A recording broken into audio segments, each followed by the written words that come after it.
Now, heading to our next session in our program, we have here creating a workplace that empowers people and businesses to thrive. With us here today is the managing consultant in Gallup's Middle East operations. Ladies and gentlemen, please welcome with me Mr. Mohamed Ebrahim from Bahrain. Mr. Mohamed, the mic is yours. Hello. Hi. Thank you for giving me this opportunity. Really appreciate it. It's my pleasure to be here with you today from Gallup headquarters in Bahrain, Middle East headquarters in Bahrain. My name is Mohamed Ebrahim. I'm the managing consultant. I lead the Gallup's business and I help clients drive and design solutions.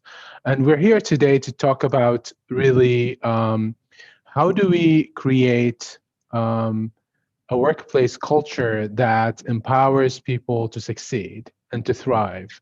This is such a critical topic right now. I'm sorry. This is such a critical topic right now with everything that is going around us, that is affecting our well-being and our ability to thrive.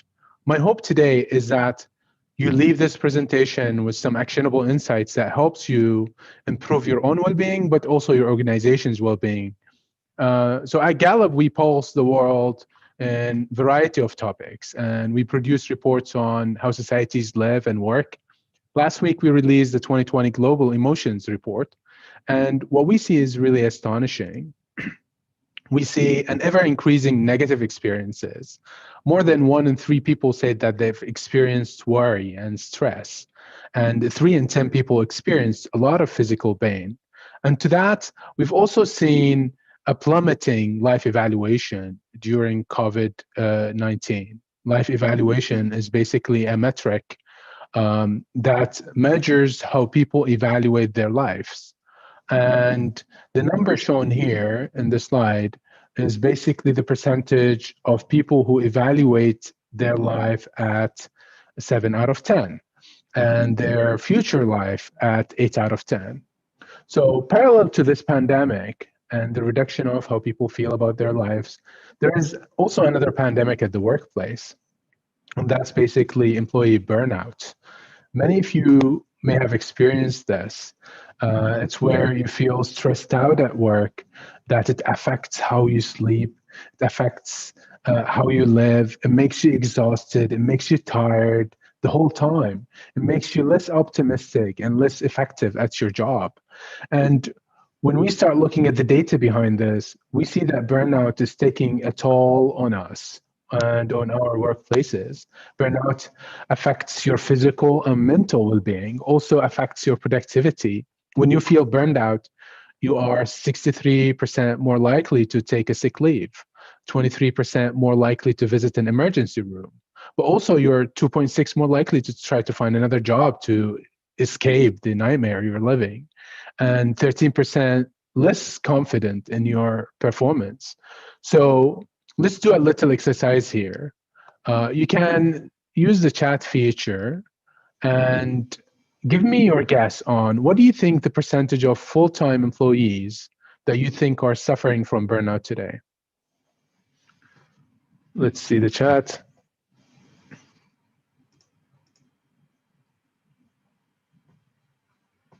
%, we have 60%, 40%, 60, 70, 50, 40, 70. So we have a range between 40 and 70 and 40 again. And the right answer is 76. 76 of full-time employees report that they feel burnout at work at least sometimes. So it's a widespread problem right now. A lot of time we associate burnout with long hours or overwork, but it can also be more than that. It can be doing something that drains you and doing it over and over again. It can be struggling in your job without the right empowerment or the right equipment or the right resources, or working with someone that makes your life just miserable. In either case, the way that this affects the organization is that burnout creates a churn ripple effect that affects the organization's ability to sustain its productivity levels. So the question is, how do organizations figure out a holistic strategy to manage and reduce burnout. And today, we would like to leave you with the three key dimensions and hopefully some actionable thoughts on to consider as you think about for yourself and for your organization. The first dimension is to take a holistic view on well-being, right? Our founder, Dr. George Gallup, has been fascinated by one question: what's a life well lived? And that's why Gallup studied 98% of the world to uncover what elements contribute to a thriving life. And we found five key dimensions in our research. The first dimension is purpose, it's career, it's liking what you do, it's being motivated to achieve your goals. The second dimension is social, it's having supportive relationships and love in your life. And three, financials. Not so much how much money you have, but it's how you manage your economic situation to reduce the stress and increase security. And then community, it's liking where you live, feeling safe, and having pride in your community. And then finally, physical, it's having good health and enough energy to get things done by. And as you could see, COVID-19 has hit probably all of them, right? So we have the social distancing, we're in front of the computer the whole time, our physical well-being, there's a lot of uncertainty in our workplace, there's our purpose well-being is hit, our financial well-being with a lot of furloughs and being uncertain about the future. So there is a big impact on our well-being, which is creating more burnout at work. And if we're able to go into these five elements and improve them, we're able to improve and reduce burnout, right? When you thrive in four of these elements, you're four times less likely to feel burnout. And when we dig deeper, we see that having a sense of purpose, for example, lowers burnout the most. And that makes sense. You are less likely to feel burnout if you do what you do best every day and you feel motivated to achieve your goal. So thriving in these elements is important to you and to your organization. For you, it really reduces anxieties. It reduces sleep disorders, and we found it to reduce hypertension. And for the organization, it reduces employer healthcare costs by over 41%. It reduces turnover by over 35%. So the question is, how could an organization affect these elements? And we're putting a few examples for you here on how organizations are supporting employees' well-being, but this is not meant to be an exhaustive list. I won't take you through them one by one. You can take a snapshot of this. But in summary, organizations could affect the well-being through one, supportive behaviors, which is basically identifying behaviors that individuals already demonstrate to care for their well-being, and tailor interventions to support these behaviors. For example, a person who already regularly works out has a good health routine and will benefit more from a gym reimbursement versus being told about the importance of having a healthy diet. A changing behavior, whereas it's basically finding prudent behaviors and actions that some employees do not take, and use measures such as incentives or peer recognition to change these behaviors. For example, educating one on the importance of healthy routines, raising awareness of health risks, as well as offering incentives for doing regular physical workouts, losing weight, and so on, to help individuals change their habits. So looking at your organization today, which of these five elements of well-being do you feel an opportunity for your organization to work for? And you'll get now a poll where you can select what you think. Can we have the poll on the screen?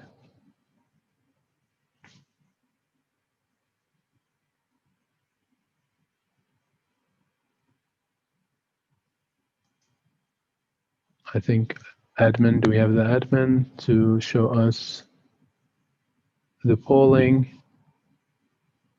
I don't think we have the poll here, but we have in the comments, we have people saying purpose is basically career well-being.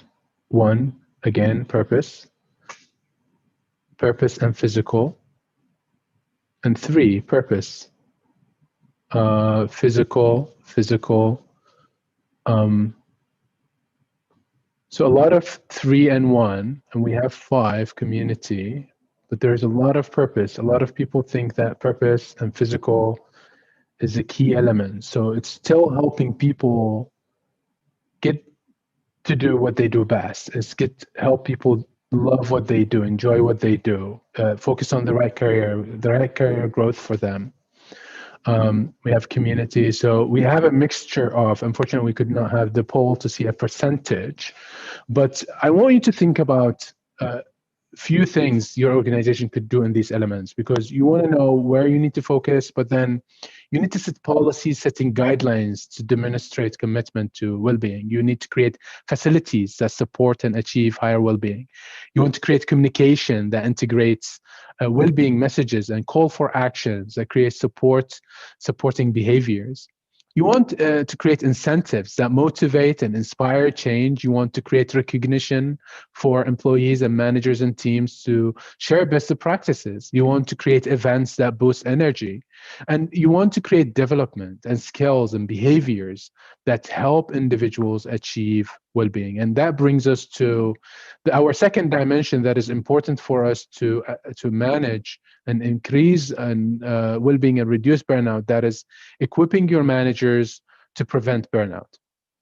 Through our research, we know that 70% of employee experience, the variance in that experience is due to the manager, right? The manager's role is really critical in either making you really engaged in your job or making you actively disengaged in your job.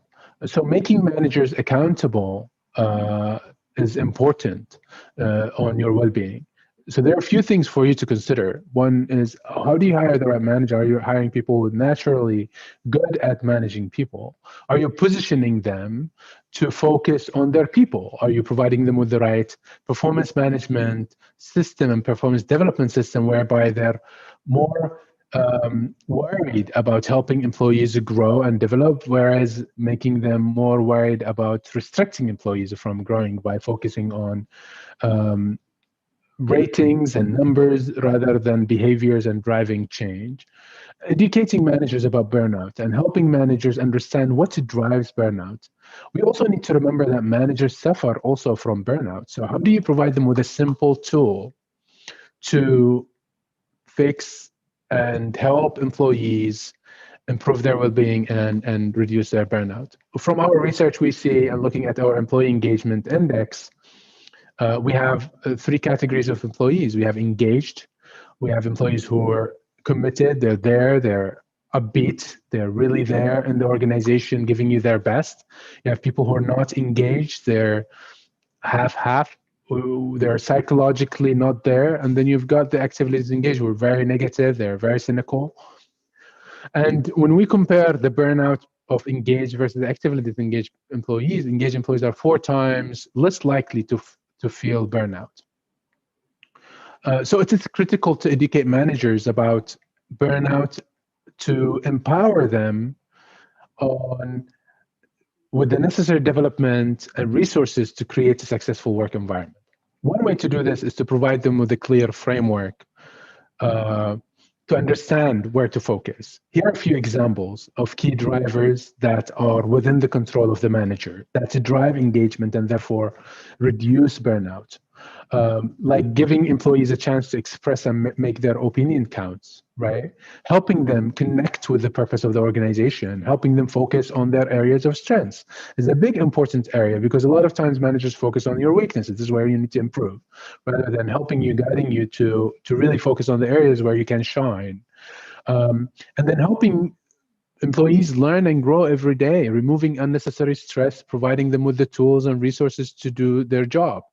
And what we could do is really make another shift, right? It's to shift the managers from a change managing mindset to a change leading mindset. I'll tell you why. We know that change is constant. Change is happening every day now. So The only constant now is change. Therefore, the paradigm shift that we're talking about is to move from the mindset where change is driven from top down. A manager's role is to inform employees of the change, to a change leading mindset where there is an ongoing expectation that our leaders and managers should be able to, as part of their competencies, to lead change. So in our competencies, we create a competency called leading change. And this is where managers need to inspire change throughout the organization all the time. A manager's role is to coach and empower people to create the change. Therefore, that events of change that always creates that higher level of stress and burnout becomes less and less so as we create that paradigm shift. Um, that's basically the last point about the manager, which is taking us to our third dimension to look at, which is reducing burnout by improving our employee life cycle. And improving our employee life cycle is critical because a lot of times we see it in one way, right? We see that we need to attract, we need to hire the right people, we need to onboard them, we need to engage them, we need to performance manage them, we need to develop them, and then finally we need to have people exit with a positive experiences. But what we need to see, we see that from the employee experience point of view. So what are the elements that actually create stress for employees? What are the things that create burnout for employees? So when it comes to, for example, the role, are we assigning a manageable workload to employees? Are we having unreasonable time pressure? Are we designing jobs that does not allow for autonomy for the employees? And how do we performance manage? Are we having past focused performance conversations that are focused on weaknesses, that are not helping employees focus on the future rather than focusing on the past, focusing on their strengths rather than focusing on their weaknesses, helping them grow at the areas where they grow the most, which is, again, their strengths? Are we enabling an environment where we're encouraging teamwork and helping managers become the friend to the employee, where the manager is the coach that's helping the team work together better and grow? Where in the past we used to have a boss who gives us orders and tells us this is what we need to do. Are we making that transition and shift from the boss mentality to the coach mentality? So these are critical elements that we need to look at. In addition to, we need to look at the workplace. We need to look at reducing the noise and interruptions. Given that we have a lot of people working from home, are we providing people with the right tools, the right chairs, the right desks at their home to be able to do their job properly? So it's really important for us to do a full audit to understand where are the moments of truth in this process that is creating either positive or negative experiences for employees, and how can we elevate that, whether by changing the policy on how we do things, to actually equipping leaders and managers with the right tools to help employees elevate that level of burnout. We have a few questions here, so I'll pick a few. So when considering this paradigm shift, are we looking to change from a power culture? If so, the embedded practice culture of the general employees is central to this. How do we motivate this change with those set in their roles and practices? So if I understand your question correctly, we're saying, how do we move, when you say a power culture, are we talking about a culture where it's a top-down culture, it's really a boss culture, where we want to embed the change, the paradigm shift to a culture where we're leading change all the time? One, we need to first understand what are we expecting from our leaders. So it really starts with, what is our competency model on who do we hire as a leader?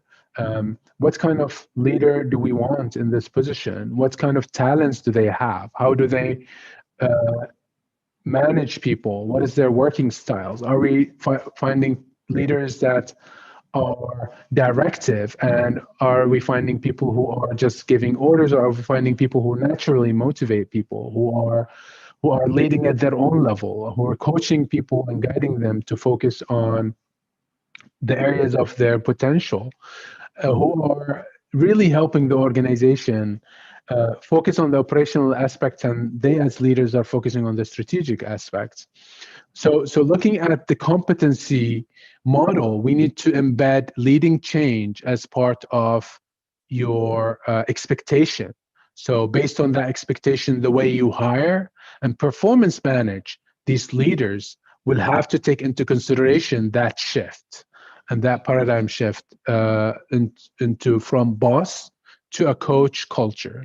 So that's going to take part in your structures on how you hire and performance manage. Then what we need to do is we need to build that within the cultural values also of the organization. So what are the behaviors that we expect to live by? How do we role model these behaviors in the organization through a consistent cultural model that is built within the process of how we treat customers, to how we treat employees, and how we hire and how we promote, and so on. So are we building this culture into our cultural values model? And are we then training everyone around it? Are we making leaders and managers accountable for that? So when we do assessments for leaders, when we assess through our engagement programs, when we assess through our 360 programs, are we measuring that, and are we making leaders accountable for it? And then are we providing guidance and coaching for them to help them understand how to do it? Because each leader will come with a different style. So how do you help them also, the leaders themselves, use their strengths to focus on driving these outcomes that we want, which is leading change, inspiring people through trust. These are key behaviors that we need to help them develop and build. We have another question here. Can you explain your ideas taking into consideration the expatriates employees in the Gulf? I hope that you're able to provide us a little bit with more context around in what areas you want us to talk about when you say expatriates in the Gulf. Is there a specific element that you want us to do that? We'll take more questions as we move on. I will take you now through our kind of concluding slide, which is how do we take it from here, right? What is our approach to taking it from here? And our approach is very simple. It's let me give you 5 guidelines, right? 5 key guidelines. One, we need to have a systematic approach to diagnose the state of the well-being. And when we do diagnosis, we need to understand where employees stand in regards to that. So what does the employees think about where we stand in terms of well-being, in terms of engagement, in terms of burnout? So where do we stand? And then also, how do we evaluate our current programs? So are the programs that we're doing holistic? Are they tackling all the elements of well-being? What is the return on investment for these elements? And then based on that evaluation, we need to prioritize initiatives that support or change employee behaviors to achieve a thriving state of well-being. So what we want to do, we want to ensure that these initiatives are fostered through proper communication and through the right champions network. We want people to take responsibility for driving this home and ensure that they are taking that ownership and their own well-being and their colleagues' well-being. Creating that sense of community starts with the organization. Ensure that all 5 elements of the well-being are taken into consideration into your roadmap and well-being roadmap. A lot of times most organizations will focus on one thing, which is like physical well-being or gym memberships, out of responsibility that they need to provide that as a perk. But then how do you create programs that really create incentives for people to participate? I'll give you an example. Gym membership by itself is a good thing, but uh, you might want to consider, for example, in that specific instance, where are you incentivizing people for actually going to the gym? For example, in Gallup, you have to go to the gym at least 8 times before you get reimbursed for the gym membership. Therefore, that's giving you an incentive for you to actually go. So it's not just I'm giving you an allowance and that's it. So we need to think about our roadmap in a holistic sense. And then are we enabling leaders and managers to individualize and leverage well-being as means to drive their performance? It's an important expectation to set to leaders that this is not something that you can leave at home. It's not something that will that people don't leave to work anymore and come back from work to home. We're kind of living and working at the same time at our home. So how do we create more dialogue around how do we drive holistic employee and organization well-being? And finally, how do we develop and expect meaningful accountability? Because without the accountability, it's really hard. Um, it's really hard to drive sustainable change. So with that, I'll open it up for more questions. We have a lot of questions in the chat. Please feel free to add more of your questions. There's a question here from Mr. Sheikh. Is it true in case of family management types? Yes, it is. It is. This is true in case of all types of organizations, and we have obviously in the Gulf, especially in the GCC, we have a big focus. We have a big focus around family businesses. There is a lot of employees that work with family businesses, and it is important for us for family businesses who want to create more sustainable advantages for their workplaces and attracting talent to create a unique value proposition for their employees. So they need to think about what is the employee value proposition? Why should I work for your company instead of working for another company, right? And sometimes these uniqueness does not come from just your salary and package. It comes from your culture and environment. And big part of that employees, especially the new generation right now, and when we look at different generational expectations of different generations, a big expectation from generations is that we need to make a shift from kind of the old system of I'm here to work for a paycheck, where okay, I'm taking the paycheck and I'm giving you work, to actually I'm working for a purpose. I need to connect with that purpose. So are you making that purpose very clear for me when I come to work with you? Is that part of your employee value proposition? Are you focused on having one annual conversation to actually a continuous conversation that helps me grow and develop? Are you focused on satisfaction and elements of hygiene factors, the office and all of that, to actually focused on employee development and helping me grow? So family businesses need to make that, certainly make that transition. We have a question from Umayma. Given the nature of remote working, how can managers spot burnout with their employees? That's an amazing question, Umayma. Without being together, that's a very good question. I think we have Safa also would like to answer this question live. I would like to add my point that the managers need to be, they're not used to this. They were actually taken by a shock by this, and they were already struggling with managing people face to face. Now what we've seen is that when we went remote, some managers have actually some managers have been able to manage this very well, and some managers actually were not able to manage this at all. And it is important for us to help managers understand where and how to motivate people working remotely, and part of that, helping them, giving them again a framework for to do that, right? People expect working remotely, they expect a manager to provide them with the trust, but a manager that provides them with compassion, a manager that provides them with support. So what are the demands of the managers? The manager needs to have a continuous dialogue. We need to provide guidelines where engagement uh, engagement around having that continuous dialogue through the phone is very, very important. These quick connects, the 10-minute connects are very important. Asking people about how they're doing, how they're feeling. It's a weird question in our part of the world, but it's an important question to make people feel trusted and make people feel cared for.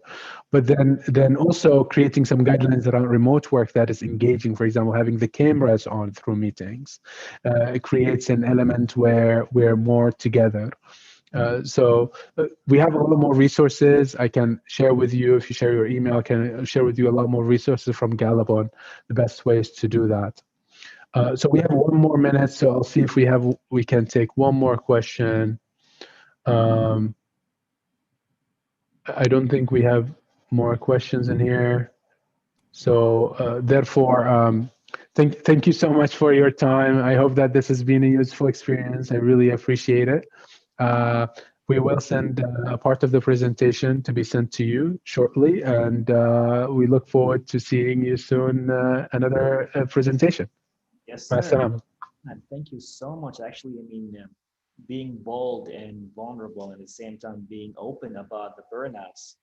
I mean, thank you so much for actually shedding some light on that because for years and years, we always have this thought of like, put the badge of honor on yourself when you are burned down. It's like a sign that you're working hard, but seeing things are changing right now. And a young self like yourself right now take initiative to actually tell us, yeah, maybe that's not right.